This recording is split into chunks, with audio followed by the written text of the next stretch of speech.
होलिका दहन का ऐतिहासिक और पौराणिक महत्व हिंदू धर्म से जुड़ा हुआ है।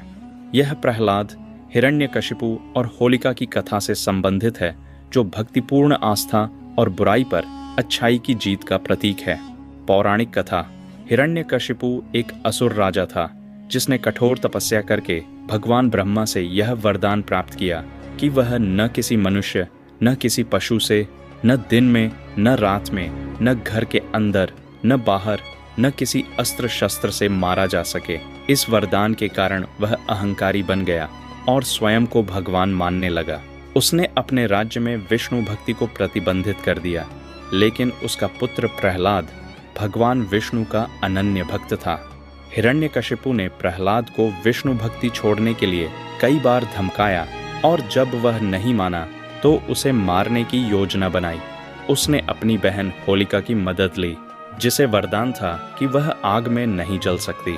होलिका प्रहलाद को गोद में लेकर अग्नि में बैठ गई, लेकिन भगवान विष्णु की कृपा से होलिका स्वयं जलकर भस्म हो गई, जबकि प्रहलाद सुरक्षित बच गया।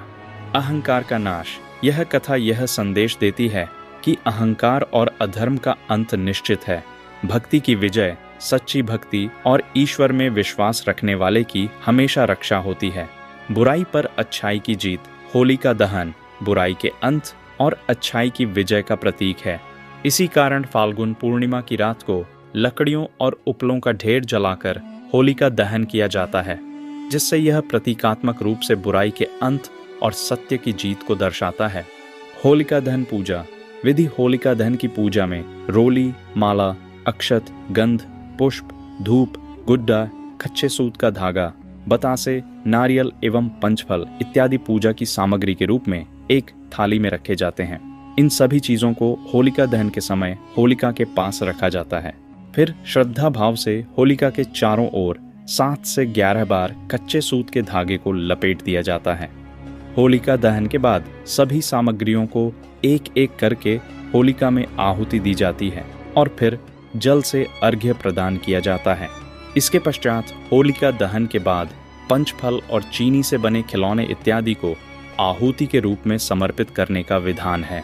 होली वसंत के मौसम में खेली जाती है, जो सर्दी के अंत और ग्रीष्म आर्तु के बीच की अवधि होती है। ऐसे में पुराने समय में सर्दियों के दौरान लोग नियमित रूप से स्नान नहीं करते थे, जिसके कारण त्वचा रोग का खतरा बढ़ जाता था। इसलिए होलिका दहन के पीछे छिपा वैज्ञानिक कारण यह है कि इस पर्व के दौरान जलाई गई लकड़ियों से वातावरण में फैले हुए खतरनाक जीवाणु नष्ट हो जाते हैं और होलिका की परिक्रमा करने से शरीर पर जमे हुए कीटाणु भी अलाव की गर्मी से मर जाते हैं।